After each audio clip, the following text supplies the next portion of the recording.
নমস্কার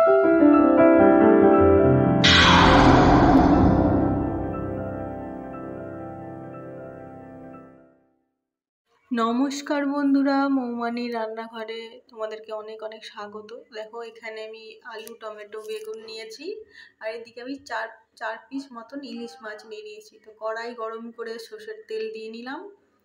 এক এক করে বেগুনগুলো ভেজে নিব খুব ভালো করে। দেখো উল্টে পাল্টে খুব ভালো করে একটু আঁচ কমিয়ে আমি বেগুনগুলো ভেজে নিব। তো আমি মালদা থেকে, আশা করি তোমরা অনেকে সবাই ভালো আছো, আমিও ভালো আছি। তো একটু লাল লাল করে সমস্ত কিছু ভাজা হয়ে যাওয়ার পর এখানে আমি আস্তে আস্তে দেখো ভেজে নিচ্ছি।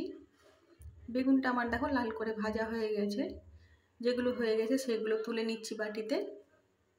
একটা অন্যরকম আজকে ইলিশ মাছ রান্না করব। তোমরা দেখতে থাকো, আশা করছি তোমাদের অনেক ভালো লাগবে ভিডিওটা। যেগুলো হয়নি সেগুলো একটু উল্টে দেওয়ার চেষ্টা করছি, তো হাতা দিয়ে ভালো হচ্ছে না, তাই আবার ছলনিটা নেওয়ার চেষ্টা করলাম। আমরা এখানে ছলনি বলি, তোমরা কি বলো অবশ্যই কমেন্টে জানিও। তো খুব ভালো করে ভেজে নিচ্ছি, বেগুনটা আমার ভাজা হয়ে গেছে। এইবার আমি ওই তেলের মধ্যেই আলুটা ভেজে নিচ্ছি, কারণ আমি আর মানি আলু খেতে খুব ভালোবাসি, তার জন্য আলুটাও ভেজে নিচ্ছি লাল লাল করে।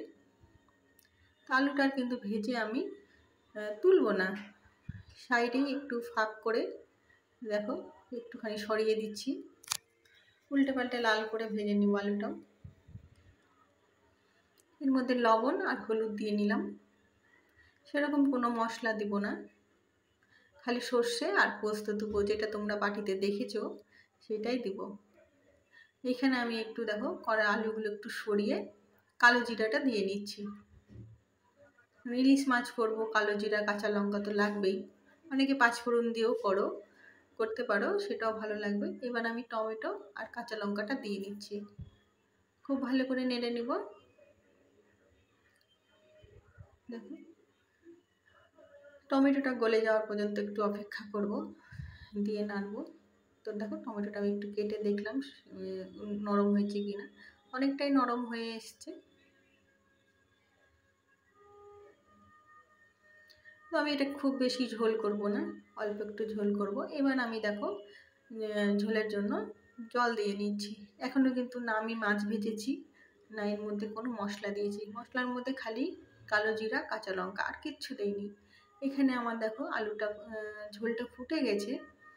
এবার আমি ফুটে যাওয়া ঝোলে বেগুনগুলো দিয়ে নিচ্ছি। আলুটা আমার সেদ্ধ হয়ে গেছে, কালারটা দেখো কত সুন্দর এসেছে, যেহেতু আমি কোনো মশলা দিইনি। এবার আমি কাঁচা ইলিশ মাছটা কিন্তু দিয়ে নিলাম। মাছগুলো কিন্তু খুব একটা বড় ছিল না, ভাজলে ভালো লাগতো না, তার জন্য আমি এইভাবেই রান্না করছি। এবার খানিকক্ষণ ফুটিয়ে নিব। ফোটানোর পরে আমি সর্ষে পোস্ত কাঁচা লঙ্কা বাটাটা এর মধ্যে দিয়ে দিব। দেখতেও কিন্তু খুব সুন্দর কালার এসেছে মশলা না দিয়েও।